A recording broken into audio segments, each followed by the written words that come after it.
Hello বন্ধুরা, দেখো আজ আমি দুপুরে লাঞ্চে বানিয়েছিলাম ভেজিটেবল পোলাও। তো এরপরে দেখো এরপরে শীত শেষ হতে যাচ্ছে, তো তাই ভেজিটেবল অত তো পাওয়া যাবে না এরপরে আর সব রকমের। তাই ভাবলাম আজকে একটু ভেজিটেবল পোলাও বানাই। সেই বানিয়েছিলাম, ভেজিটেবল পোলাও বানিয়েছিলাম আর তার সাথে বানিয়েছিলাম মাটন আলু দিয়ে।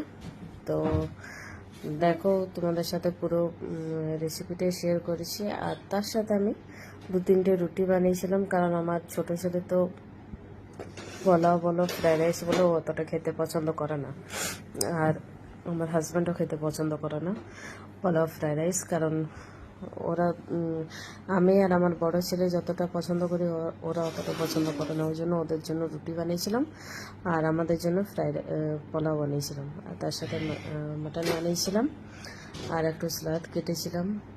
তো তোমাদের কেমন লাগলো ভিডিওটা অবশ্যই কমেন্টে জানিও। ওকে বন্ধুরা, বাই বাই।